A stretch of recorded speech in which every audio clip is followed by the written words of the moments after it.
First performed by the Provincetown Players at the Playwrights Theatre, December 28, 1917. Captain of the bar's life-saving station. Bradford, a lifesaver. Tony, a Portuguese lifesaver. MRS Patrick, who lives in the abandoned station. Allie Mayo, who works for her. Scene: a room in a house which was once a life-saving station. Since ceasing to be that, it has taken on no other character, except that of a place which no one cares either to preserve or change. It is painted the life-saving gray, but has not the life-saving freshness. This is one end of what was the big boat room, and at the ceiling is seen a part of the framework from which the boat once swung. About 2/3 of the back wall is open, because of the big sliding door, of the type of barn door, and through this open door are seen the sand dunes, and beyond them the woods. At one point the line where woods and dunes meet stands out clearly, and there are indicated the root things, vines, bushes, which form the outer uneven rim of the woods, the only things that grow in the sand. At another point a sandhill is menacing the woods. This old life-saving station is at a point where the sea curves, so through the open door the sea also is seen. The station is located on the outside shore of Cape Cod, at the point, near the tip of the cape, where it makes that final curve which forms the Provincetown harbor. The dunes are hills and strange forms of sand on which, in places, grows the stiff beach grass, dogged growing against odds. At right of the big sliding door is a drift of sand, and the top of buried beach grass is seen on this. There is a door left, and at right of big sliding door is a slanting wall. Door in this is ajar at rise of curtain, and through this door Bradford and Tony, lifesavers, are seen bending over a man's body, attempting to restore respiration. The captain of the lifesavers comes into view outside the big open door, at left. He appears to have been hurrying, peers in, sees the men, goes quickly to them. Captain, I'll take this now, boys. Bradford, no need for anybody to take it, Captain. He was dead when we picked him up. Captain, Danny Sears was dead when we picked him up. But we brought him back. I'll go on a while.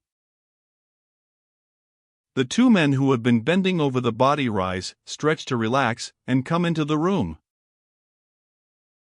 Bradford, pushing back his arms and putting his hands on his chest, work, trying to put life in the dead. Captain, where'd you find him, Joe?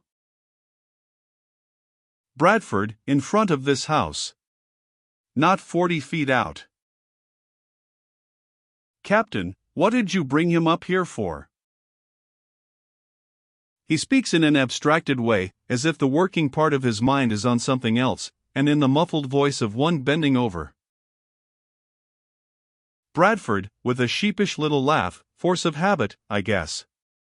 We brought so many of 'em back up here, looks around the room, and then it was kind of unfriendly down where he was, the wind spittin' the sea onto you till he'd have no way of knowin' he was ashore. Tony, lucky I was not sooner or later as I walk by from my watch. Bradford, you have accommodating ways, Tony. No sooner or later. I wouldn't say it of many Portuguese. But the sea, calling it in to the captain, is friendly as a kitten alongside the women that live here. Allie Mayo, they're both crazy, had the door open, moving his head toward the big sliding door, sweepin' out, and when we come along she backs off and stands lookin' at us, lookin' Lord, I just wanted to get him somewhere else. So I kicked this door open with my foot, jerking his hand toward the room where the captain is seen bending over the man, and got him away. Under his voice, if he did have any notion of comin' back to life, he wouldn't have come if he'd seen her. More genially, I wouldn't. Captain, you know who he is, Joe? Bradford, I never saw him before. Captain, Mitchell telephoned from High Head that a dory came ashore there. Bradford, last night wasn't the best night for a dory. To Tony, boastfully, not that I couldn't have stayed in one. Some men can stay in a dory and some can't. Going to the inner door, that boy's dead, Cap'n. Captain, then I'm not doing him any harm. Bradford, going over and shaking the frame where the boat once swung, this the first time you ever been in this place, ain't it, Tony? Tony, I never was here before. Bradford, well, I was here before.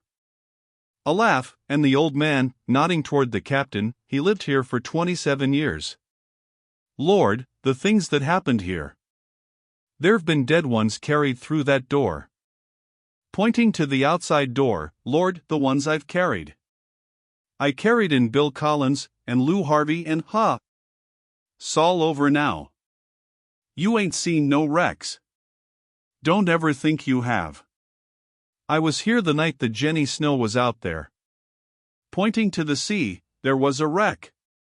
We got the boat that stood here, again shaking the frame, down that bank. Goes to the door and looks out. Lord, how'd we ever do it? The sand has put his place on the blink all right. And then when it gets too godforsaken for a life-saving station, a lady takes it for a summer residence and then spends the winter. She's a cheerful one. Tony, a woman, she makes things pretty. This not like a place where a woman live. On the floor there is nothing, on the wall there is nothing. Things, trying to express it with his hands, do not hang on other things. Bradford, imitating Tony's gesture, no things do not hang on other things. In my opinion the woman's crazy sittin' over there on the sand, a gesture towards the dunes, what's she lookin' at? There ain't nothin' to see. And I know the woman that works for her's crazy Allie Mayo. She's a Provincetown girl. She was all right once, but Mrs. Patrick comes in from the hall at the right. She is a city woman, a sophisticated person who has been caught into something as unlike the old life as the dunes are unlike a meadow. At the moment she is excited and angry. Mrs. Patrick, you have no right here. This isn't the life-saving station anymore. Just because it used to be, I don't see why you should think this is my house. And I want my house to myself. Captain, putting his head through the door. One arm of the man he is working with is raised, and the hand reaches through the doorway. Well, I must say, lady, I would think that any house could be a life-saving station when the sea had sent a man to it. Mrs. Patrick, who has turned away so she cannot see the hand, I don't want him here. I, defiant, yet choking, I must have my house to myself. Captain, you'll get your house to yourself when I've made up my mind there's no more life in this man.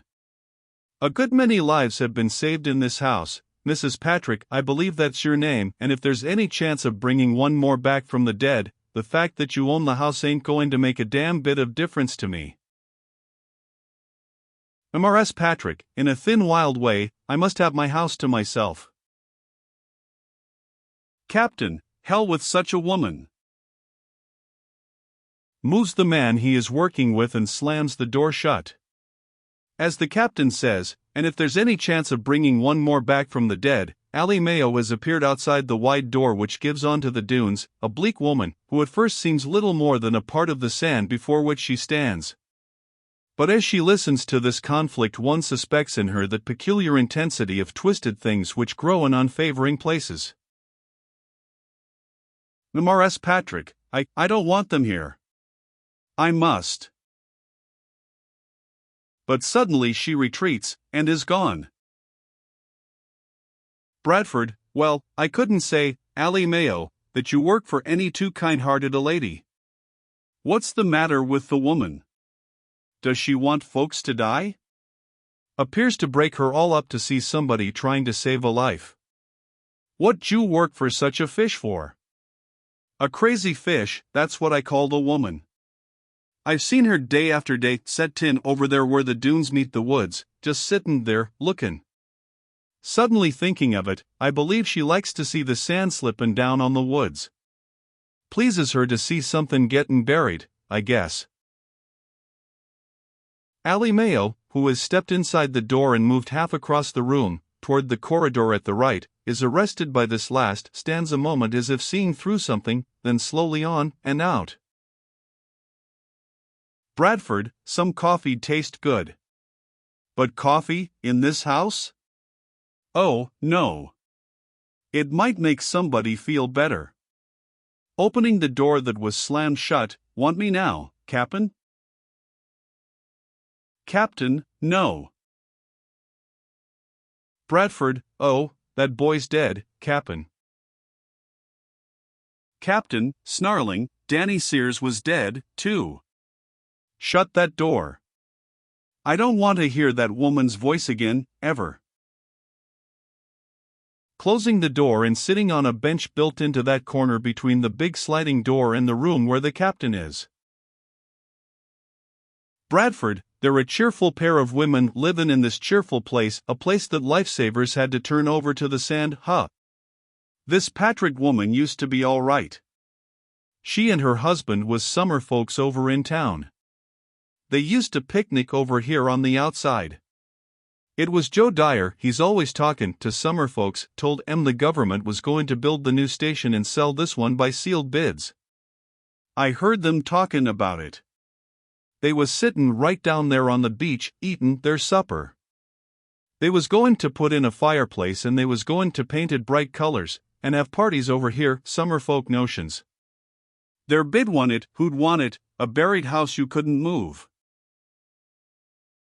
Tony, I see no bright colors. Bradford, don't you? How astonishing. You must be color blind. And I guess we're the first party. Laughs, I was in Bill Joseph's grocery store, one day last November, when in she comes, Mrs. Patrick, from New York. I've come to take the old life-saving station, says she. I'm going to sleep over there tonight. Ha! Bill is used to queer ways, he deals with summer folks, but that got him. November, an empty house, a buried house, you might say, off here on the outside shore, way across the sand from man or beast. He got it out of her, not by what she said, but by the way she looked at what he said, that her husband had died, and she was runnin' off to hide herself, I guess. A person feels sorry for her if she weren't so standoffish, and so doggin' mean. But mean folks have got minds of their own. She slept here that night. Bill had men hauling things till after dark, bed, stove, coal. And then she wanted somebody to work for her. Somebody, says she, that doesn't say an unnecessary word. Well, then Bill come to the back of the store, I said, looks to me as if Allie Mayo was the party she's looking for. Allie Mayo has got a prejudice against words. Or maybe she likes M so well she's savant of M. She's not spoken unnecessary word for 20 years. She's got her reasons. Women whose men go to see ain't always talkative. The captain comes out. He closes door behind him and stands there beside it. He looks tired and disappointed. Both look at him. Pause. Captain, wonder who he was. Bradford, young. Guess he's not been much at sea. Captain, I hate to leave even the dead in this house. But we can get right back for him. I'll look around, the old place used to be more friendly. Moves to outer door, hesitates, hating to leave like this. Well, Joe, we brought a good many of them back here. Bradford, Danny Sears is tend in bar in Boston now. The three men go. As they are going around the drift of sand, Allie Mayo comes in carrying a pot of coffee, sees them leaving, puts down the coffee pot, looks at the door the captain has closed, moves toward it, as if drawn. MRS Patrick follows her in. MRS Patrick, they've gone? MRS Mayo nods, facing the closed door. MRS Patrick, and they're leaving him? Again the other woman nods, then he's? MRS Mayo just stands there, they have no right just because it used to be their place. I want my house to myself. snatches her coat and scarf from a hook and starts through the big door toward the dunes. Allie Mayo, wait. When she has said it, she sinks into that corner seat as if overwhelmed by what she has done. The other woman is held. Allie Mayo, to herself. If I could say that, I can say more. Looking at woman she has arrested, but speaking more to herself, that boy in there, his face uncovered, something, her open hand on her chest. But she waits, as if she cannot go on. When she speaks it is in labored way, slow, monotonous, as if snowed in by silent years. For 20 years, I did what you were doing. And I can tell you, it's not the way. Her voice has fallen to a whisper. She stops, looking ahead at something remote and veiled. We had been married 2 years. A start, as of sudden pain. Says it again, as if to make herself say it, married 2 years. He had a chance to go north on a whaler. Time's hard. He had to go. 1.5 years it was to be. 1.5 years. 2 years we'd been married. She sits silent, moving a little back and forth. The day he went away. Not spoken, but breathed from pain, the days after he was gone. I heard it first. Last letter said farther north, not another chance to write till on the way home. Oh wait. 6 months. Another, I did not hear. Long wait, nobody ever heard. After it seems she is held there, and will not go on. I used to talk as much as any girl in Provincetown. Jim used to tease me about my talking. But they'd come in to talk to me. They'd say, you may hear yet. They'd talk about what must have happened. And one day a woman who'd been my friend all my life said, suppose he was to walk in. I got up and drove her from my kitchen, and from that time till this I've not said a word I didn't have to say. She has become almost wild in telling this. That passes. In a whisper, the ice that caught Jim caught me. A moment as if held in ice. Comes from it. To Mrs. Patrick simply, it's not the way. A sudden change. You're not the only woman in the world whose husband is dead. Mrs. Patrick, with a cry of the hurt, dead? My husband's not dead. Allie Mayo, he's not? Slowly understands, oh. The woman in the door is crying. Suddenly picks up her coat which has fallen to the floor and steps outside. Allie Mayo, almost failing to do it, wait. Mrs. Patrick, wait? Don't you think you've said enough? They told me you didn't say an unnecessary word. Allie Mayo, I don't. Mrs. Patrick, and you can see, I should think, that you've bungled into things you know nothing about. As she speaks, and crying under her breath, she pushes the sand by the door down on the half-buried grass, though not as if knowing what she is doing. Allie Mayo, slowly, when you keep still for 20 years you know things you didn't know you knew. I know why you're doing that. She looks up at her, startled. Don't bury the only thing that will grow. Let it grow. The woman outside, still crying under her breath, turns abruptly and starts toward the line where dunes and woods meet. Allie Mayo, I know where you're going. Mrs. Patrick turns, but not as if she wants to. What you'll try to do. Over there. Pointing to the line of woods, bury it. The life in you. Bury it, watching the sand bury the woods. But I'll tell you something. They fight too. The woods. They fight for life the way that Captain fought for life in there. Pointing to the closed door. Mrs. Patrick, with a strange exultation, and lose the way he lost in there. Allie Mayo, sure, somber, they don't lose. Mrs. Patrick, don't lose? triumphant, I have walked on the tops of buried trees. Alimeo, slow, somber, yet large, and vines will grow over the sand that covers the trees, and hold it. And other trees will grow over the buried trees. Mrs. Patrick, I've watched the sand slip down on the vines that reach out farthest. Alimeo, another vine will reach that spot. Under her breath, tenderly, strange little things that reach out farthest. Mrs. Patrick, and will be buried soonest.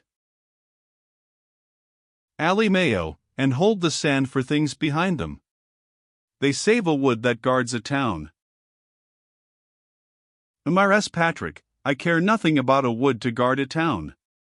This is the outside, these dunes where only beach grass grows, this outer shore where men can't live.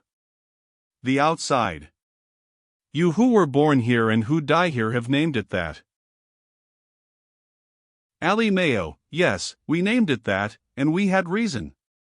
He died here, reaches her hand toward the closed door, and many a one before him. But many another reached the harbor. Slowly raises her arm, bends it to make the form of the cape. Touches the outside of her bent arm, the outside. But an arm that bends to make a harbor where men are safe. Mrs. Patrick, I'm outside the harbor, on the dunes, land not life. Alimeo, dunes meet woods and woods hold dunes from a town that's shore to a harbor. Mrs. Patrick, this is the outside. Sand, picking some of it up in her hand and letting it fall on the beach grass, sand that covers hills of sand that move and cover. Alimeo, woods. Woods to hold the moving hills from Provincetown. Provincetown, where they turn when boats can't live at sea. Did you ever see the sails come round here when the sky is dark? A line of them, swift to the harbor where their children live. Go back.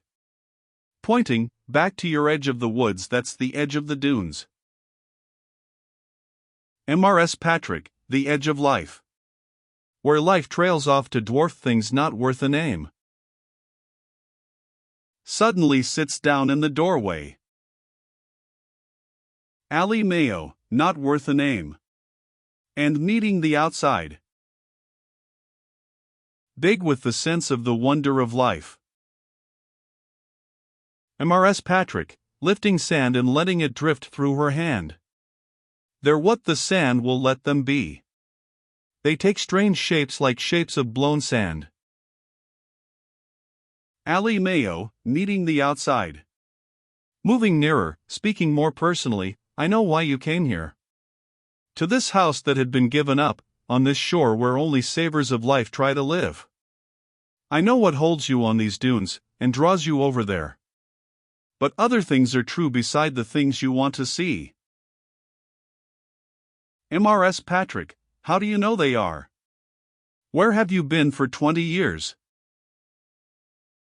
Alimeo, outside. 20 years. That's why I know how brave they are, indicating the edge of the woods. Suddenly different, you'll not find peace there again. Go back and watch them fight. Mrs. Patrick, swiftly rising, you're a cruel woman, a hard, insolent woman. I knew what I was doing. What do you know about it? About me? I didn't go to the outside. I was left there. I'm only trying to get along. Everything that can hurt me I want buried deep. Spring is here. This morning I knew it. Spring coming through the storm, to take me to hurt me. That's why I couldn't bear, she looks at the closed door, things that made me know I feel. You haven't felt for so long you don't know what it means. But I tell you, spring is here. And now you take that from me, looking now toward the edge of the woods, the thing that made me know they would be buried in my heart, those things I can't live and know I feel. You're more cruel than the sea. But other things are true beside the things you want to see. Outside. Springs will come when I will not know that it is spring. As if resentful of not more deeply believing what she says, What would there be for me but the outside? What was there for you? What did you ever find after you lost the thing you wanted? Ally Mayo, I found what I find now I know. The edge of life, to hold life behind me. A slight gesture toward Mrs. Patrick. Mrs. Patrick, stepping back, you call what you are life? Laughs, bleak as those ugly things that grow in the sand. Ally Mayo, under her breath, as one who speaks tenderly of beauty, ugly. Mrs. Patrick, passionately, I have known life. I have known life. You're like this cape. A line of land way out to sea, land not life. Ally Mayo, a harbor far at sea. Raises her arm, curves it in as if around something she loves, land that encloses and gives shelter from storm. Mrs. Patrick, facing the sea, as if affirming what will hold all else out, outside sea. Outer shore. Dunes, land not life. Ally Mayo, outside sea, outer shore, dark with the wood that once was ships, dunes, strange land not life, woods, town, and harbor. The line. Stunted straggly line that meets the outside face to face and fights for what itself can never be. Lonely line. Brave growing. Mrs. Patrick, it loses. Ally Mayo, it wins. Mrs. Patrick, the farthest life is buried. Ally Mayo, and life grows over buried life. Lifted into that, then, as one who states a simple truth with feeling, it will. And springs will come when you will want to know that it is spring. The captain and Bradford appear behind the drift of sand. They have a stretcher. To get away from them, Mrs. Patrick steps farther into the room. Ally Mayo shrinks into her corner. The men come in, open the closed door and go in the room where they left the dead man. A moment later they are seen outside the big open door, bearing the man away. Mrs. Patrick watches them from sight. Mrs. Patrick, bitter, exultant, savors of life. To Ally Mayo, you savors of life. Meeting the outside. Meaning, but she cannot say it mockingly again, in saying it, something of what it means has broken through, rises. Herself lost, feeling her way into the wonder of life, meeting the outside. It grows in her as curtain lowers slowly.